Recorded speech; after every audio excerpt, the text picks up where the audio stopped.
At the family party, I dropped a glass, just a clumsy moment. But my cousin didn't hesitate.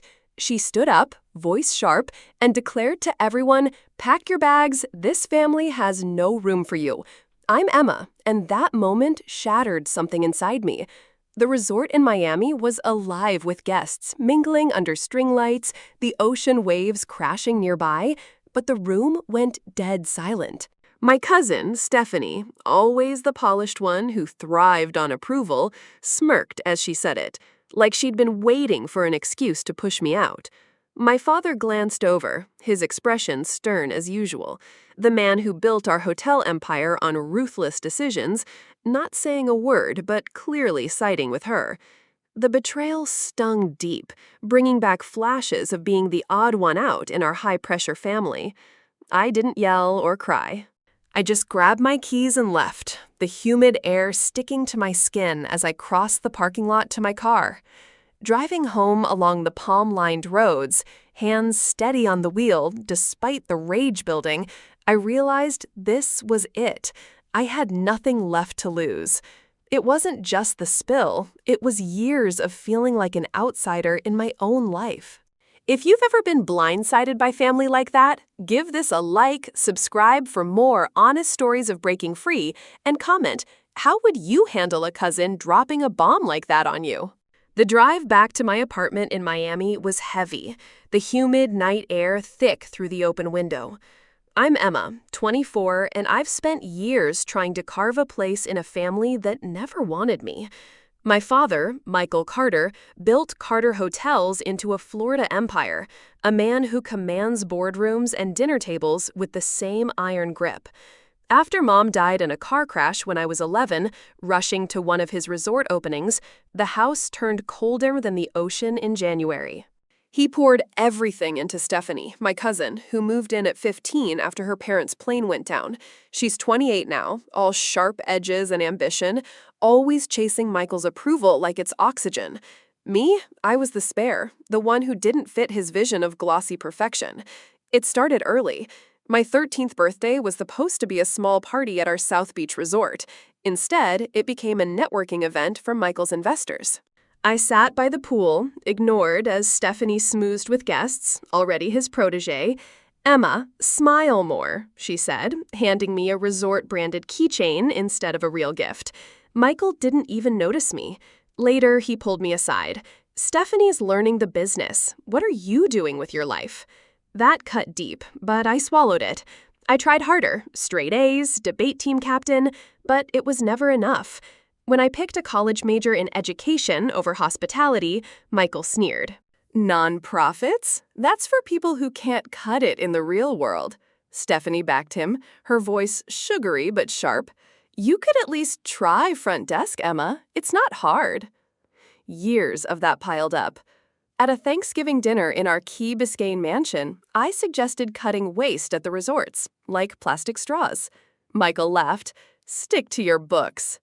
Stephanie chimed in, "We don't need green ideas slowing profits." She had flashed that perfect smile, but her eyes were cold, like I was a problem to manage. I learned to stay quiet, to shrink at those glitzy events. But that night at the party, dropping the glass wasn't just a slip. It was me daring to exist in their space. Stephanie's words, that smirk, they lit a fuse I didn't know I had. Pulling into my parking lot, I tossed my keys on the counter and checked my phone. 31 missed calls. Michael's number mostly, a few from Stephanie. No texts checking on me, just voicemails. Michael's voice was clipped. "Emma, you made a mess tonight. Fix it. Call me." Stephanie's was smoother, fake concern. "Hey, let's talk this out, okay? Don't blow it up." I deleted them, my hands shaking with anger, but also something new, clarity. This wasn't about fixing a glass, it was about control. I kicked off my sandals, the tile cool underfoot, and spotted my old high school journal on a shelf, buried under cookbooks. Blue cover, edges frayed. I hadn't opened it in years. The pages were a gut punch. Entry from 16. Dad said my speech at the resort fundraiser was embarrassing. Stephanie told everyone I choked. Another, senior year, suggested better staff hours at family meeting. Dad said I'm naive. Stephanie rolled her eyes. Every line was proof, a pattern of being dismissed, belittled. I grabbed a pen and wrote, "Tonight, party at resort." Dropped glass. Stephanie said no room for me. Seeing it in ink made it real. I wasn't crazy. They'd built a system to keep me down. But now I felt a shift. I wasn't just surviving anymore. Morning came, sun slicing through my blinds. My phone showed more calls, 40 now. Michael's email, "Meet at the office today. We settle this quietly." Stephanie texted, "Don't be dramatic, Emma. It's family." I ignored them. Instead, I thought of Linda, Michael's younger sister, 55, who walked away from Carter Hotels a decade ago. She'd been head of PR, vibrant and blunt, until she clashed with Michael over shady vendor deals. He wanted flash over ethics, she told me once, her red hair bouncing as she laughed it off. Now she ran a kids' charity in Coral Gables, living simply in a condo full of art and plants. She was the only one who'd ever stood up to him. I grabbed my bag and drove over, the palm trees blurring past. Linda opened the door, her eyes warm but sharp. "Emma, what's going on?" Her place smelled of coffee and lavender, a world away from resort polish. I spilled it all, the party, Stephanie's words, the years of being erased. She listened, sipping tea, her face calm but knowing. Sounds like Michael's playbook. He humiliated me at a staff meeting once, called me a dreamer for wanting fair contracts. She pulled a box from under her couch, old files, emails from her hotel days. "Look here, orders to hide budget cuts from investors." We started sorting. My journal entries matched her records. A family dinner where Michael bragged about profits tied to a sketchy offshore transfer. "He's been dodging taxes," Linda said. "We can prove it." We worked past lunch, building a timeline. My notes, Dad ignored my college acceptance at Resort Gala, toasted Stephanie's deal instead. Linda's files, that deal involved unreported fees. She showed me how to pull public hotel permits online. One showed safety violations at our Coconut Grove property, corners cut to save cash. "This is bigger than you," she said, "but it starts with you." We saved everything to an encrypted drive. My phone buzzed. Michael again. "Meeting tomorrow. Be there." I didn't reply. Linda cooked pasta and we ate, planning. "He'll fight dirty," she warned, "but we're smarter." For the first time, I felt like I had a real ally. The next day, I added more journal entries. "A resort opening at 19. Michael snapped when I asked about staff benefits. "Focus on your role, Emma." Stephanie pulled me aside. "Don't mess with his mood." Now, that linked to a lawsuit he buried, workers' unpaid overtime. Linda found the court record. Patterns clear. Calls hit 56. Stephanie's voicemail, "Emma, you're stressing Dad out. Let's meet, just us." Her tone was softer, but I knew better. Control, not care. I drove to Linda's again. She had vendor contracts showing underpayments. Public records will back this up. We cross-checked dates, my memories sharpening. A holiday party, Michael called me a liability. Stephanie laughed. Tied to a tax evasion audit he dodged. We kept building. Linda's friend, a former accountant, sent anonymized tips. Carter Hotels fudged numbers for years. My nonprofit work helped. I knew how to organize stories for impact. But fear crept in. What if they bury us? Linda's eyes gleamed. "They're scared too. Keep going." We backed up files on 2 drives, one hidden in my apartment. Michael's texts turned sharp. "Last chance, Emma. Don't test me." Stephanie tried guilt. "You're hurting the family name." I didn't budge. The journal grew. Every slight, every proof. I wasn't shrinking anymore. I was ready to fight. We dove right into it the next morning at Linda's condo, her table cluttered with coffee mugs and stacks of papers. Linda, with her no-nonsense energy, she's the type who cuts through bullshit with a single raised eyebrow, handed me a fresh notebook. "Let's map this out properly," she said, her voice steady like someone who's fought these battles before. Michael, my father, is 60, a self-made tycoon who started Carter Hotels with one rundown motel and turned it into a coastal empire through sheer will and questionable shortcuts. He's charming in public, but at home, he's a control freak, always calculating risks. Stephanie's his mirror, 28, driven, the kind who networks at brunch and posts motivational quotes on LinkedIn. But underneath, she's insecure, clinging to his validation like it's her lifeline. The timeline began with my journal entries. I read one aloud from age 17. Dad shut me down at the hotel expansion meeting, called my ideas stupid. Linda nodded, cross-referencing it with a public permit filing she pulled up on her laptop. That expansion in Fort Lauderdale, he bypassed environmental checks to save time, fines paid quietly. Her charity work made her meticulous. She'd spent years advocating for fair labor, which is why she left the company after Michael ignored her pleas for better employee conditions. He said, "Ethics don't pay bills," she recalled, her tone bitter but resolved. We linked more. A Christmas gala entry where Michael ignored my input on sustainability. Stephanie backed him, said I was being dramatic. Linda found corresponding financials, overinflated invoices to hide costs. "This is fraud 101, she muttered. My phone vibrated constantly. Calls hit 62. Michael's voicemail was gruff. "Emma, enough games. Get to the office." Stephanie's text, "This isn't you. Let's grab coffee and sort it." Her words sounded genuine, but I knew her. She's the mediator who always sides with power. I replied once, "Coffee won't fix this." No response. Linda glanced over. "Ignore them. Focus." We added screenshots of those messages to the file, timestamped. She showed me how to use free tools like county databases for hotel records. One popped up, a safety violation at our Palm Beach property. Workers complained about faulty wiring. Michael settled out of court. I remembered that year. He yelled at me for sympathizing with staff during a site visit. "They're replaceable, Emma." Stephanie had pulled me away. "Don't rock the boat." As we worked, I opened up more about my nonprofit job. I help kids plan futures they choose, not what's forced on them. Linda smiled. "That's why you're strong. You've seen the other side." She's passionate about kids, too. Her charity focuses on after-school programs for low-income families, a direct rebellion against Michael's profit-first mentality. We broke for lunch, her making sandwiches with fresh tomatoes from her garden. "He tried to buy me out when I left," she confided, offered cash to stay silent about the vendor scams. That fueled me. We dug into old emails she'd saved, Michael instructing her to bury negative reviews. Reputation management, he called it. Linked to my journal. A birthday where he gifted Stephanie shares. Me, nothing. "Earn it," he said. "Stephanie, you'll get there, Em." But her tone was patronizing. Threats ramped up. A certified letter from Michael's lawyer. "Cease communications with third parties. Enclosed NDA for your consideration." The document offered a payout, $50,000 for silence. I showed Linda. "Typical," she scoffed. "Sign and vanish."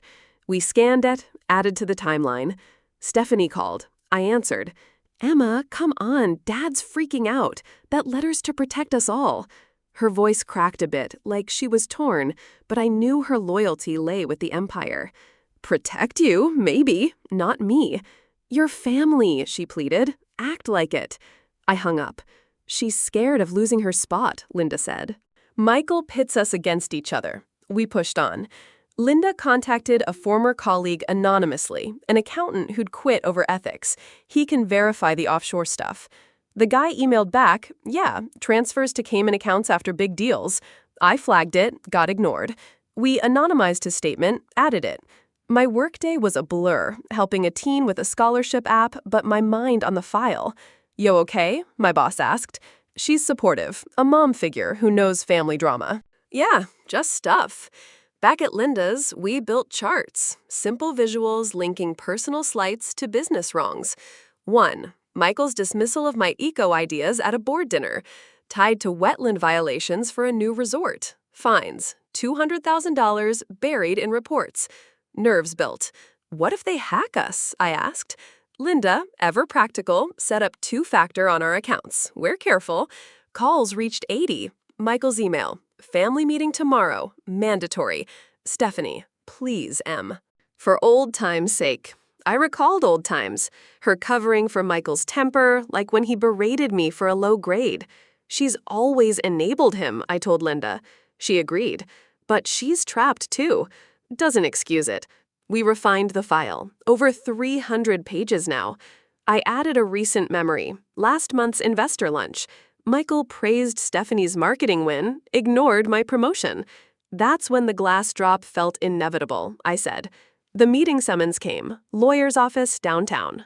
Go, Linda urged, but record if legal. In Florida, it's one-party consent. I prepared summaries. The drive was tense, traffic on I-95 slow. The office was modern, views of the bay. Michael sat at the head, 60 but looking older, stress lines deep. Stephanie beside him, fidgeting with her necklace, a habit when nervous. Sit, Michael said, voice low. Let's talk sense. I took a chair. Sense? Like humiliating me publicly? Stephanie leaned in. It was heat of the moment. I didn't mean it like that. Her eyes darted to Michael, seeking approval. He waved it off. You caused the scene. Sign this NDA, take the money, $75,000 now, and we move on. The document was thicker, clauses barring any discussion. I pushed back. Money won't erase the control, the dismissals. Michael sighed. You're too sensitive. Always have been, like your aunt. Stephanie tried. Emma, think about the hotels. This hurts the team. The team that never included me? I pulled summaries. What about these? Offshore hiding? Safety cuts? Michael's face hardened. Where'd you get that? Linda? Stephanie gasped. That's private. Public records, I said. I'm not signing. I'm done. Michael stood. You'll regret this. We'll prove you're unstable. Your therapy after the accident. I met his eyes. Try. It'll backfire. Stephanie reached out. Please, let's fix this as family. But her voice wavered, like she knew it was broken. I left, adrenaline pumping. Back with Linda, I replayed it. They threatened lawsuits. She listened, then hugged me. You held strong. We called Kimberly, my college buddy, 25, a social media whiz with a startup vibe, always buzzing with ideas but cautious about risks. Emma? Been ages. Her voice energetic over the phone. Need your expertise on something big. I explained the family mess, the file. Can you help go viral safely? Kimberly paused. Whoa, that's heavy.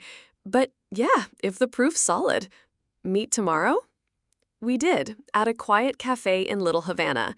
Kimberly, with her curly hair and laptop stickers, reviewed the docs. This is gold, but dangerous. We need realism. Start with a Twitter thread for credibility, Instagram Reels for emotional pull.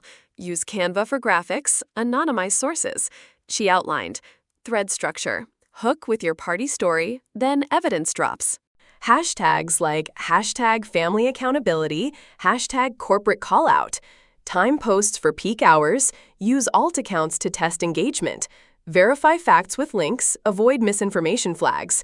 Linda joined via Zoom, her practical side shining. Keep it factual, no embellishments. Kimberly nodded. Will A/B test drafts, see what resonates.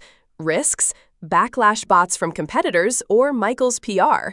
Use VPNs.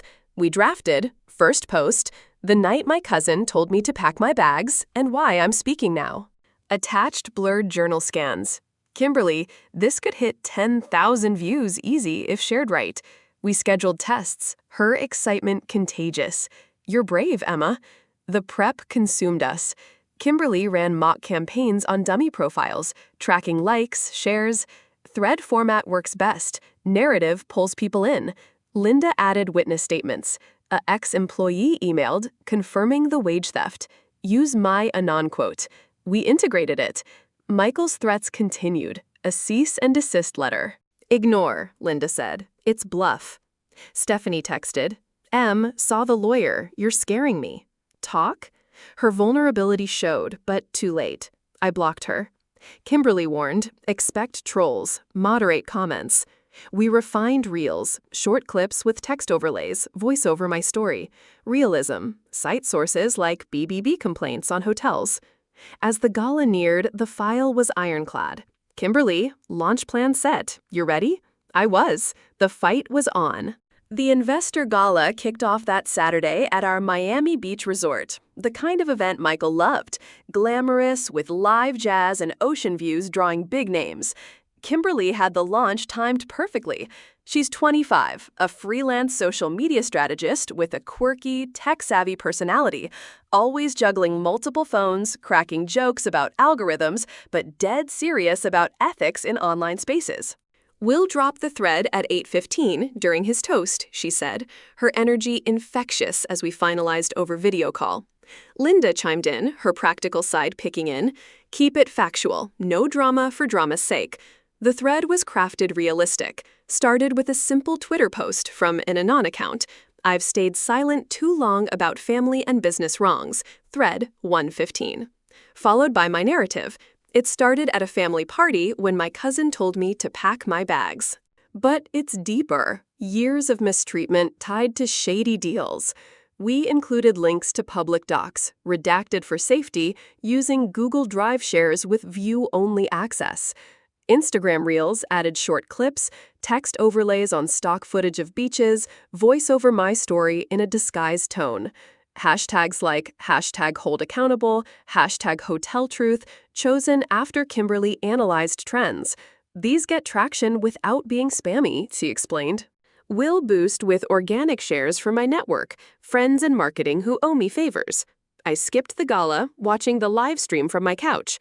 Michael stepped on stage, his 60-year-old frame still commanding, but tension in his shoulders showed. Carter Hotels, innovating luxury for the future. Stephanie stood offside, her usual confidence cracked. She fidgeted with her earrings, a tell when things unraveled. At 8:15, Kimberly texted, "Live." The thread posted.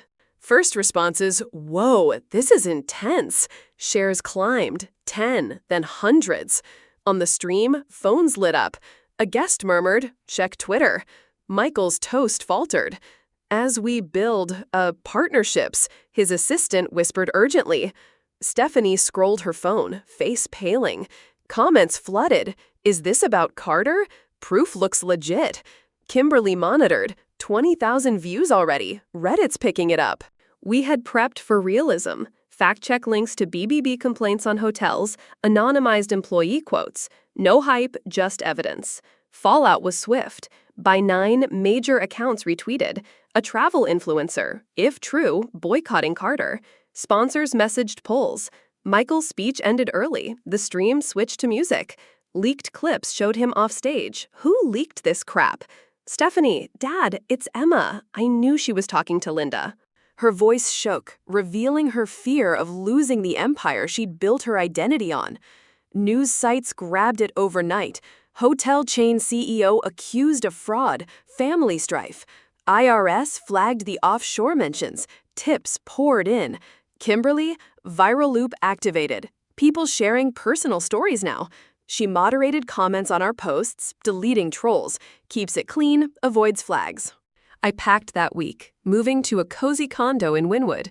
Street art walls, vibrant but grounded, a far cry from resort opulence. Kimberly helped with boxes, her bubbly side showing. "This place suits you, creative, free." Linda brought plants. "New roots," she said, her warm pragmatism shining through. "Proud of you for standing tall." Work at the nonprofit felt renewed. My boss, a compassionate mentor in her 40s, noticed, "You seem lighter." I led a session for teens. Own your story. One kid shared family pressure. I listened, drawing from mine without oversharing. Michael's empire crumbled. Board resignations hit email inboxes. A partner chain severed ties. Ethics matter. Stocks dipped 15%. He issued a PR statement. Personal disputes exaggerated, focusing on core values. No apology. Stephanie posted on LinkedIn, "Navigating challenges with resilience." Comments roasted it. "What about the fraud?" She messaged me, "Em, you win." Happy now? The hotels are tanking. Her tone bitter, the ambitious facade cracking. I didn't respond. Blocked. Complete cutoff. No more ties, no inheritance guilt. Linda, you did what I couldn't fully expose it all. Her charity benefited. Donations spiked from the buzz. Kimberly updated metrics. Over 500,000 engagements. AMA requests coming. We did a follow-up reel. Thanks for support. If you've got stories, DM safely. Realism kept it grounded. Verified user submissions, no unvetted claims. Therapy helped me process. My counselor, empathetic but direct, you reclaimed control. Sessions unpacked mom's loss, Michael's neglect. He projected his failures on you. I journaled positives now, built my life, volunteered more, teaching digital safety at Linda's charity events. Social media can empower or destroy. Use wisely, I said, nodding to Kimberly's lessons. Life stabilized. Mornings running in Bayfront Park, afternoons at work inspiring kids, evenings with new friends, Kimberly's crowd, creative types. No family shadows. A year later, Carter Hotels sold assets. Michael retired quietly. Stephanie started a small consultancy, her posts less flashy. I didn't follow. Focused on growth. Promoted to program director, salary letting me travel to Orlando for fun. Linda hosted barbecues. Kimberly brought tech gadgets. To new chapters, we toasted. The real value? This story shows family bonds can be toxic, but breaking free built strength. I learned to prioritize self-worth over approval, to document wrongs early, seek true allies like Linda and Kimberly. If you're trapped, no. Silence serves them. Gather evidence. Speak out. Social media's powerful, but use it smart, with facts and support. It saved me. Thanks for hearing my journey. If it hits home, like, subscribe for more tales of turning pain into power, and comment your thoughts. What's one step you'd take to claim your voice?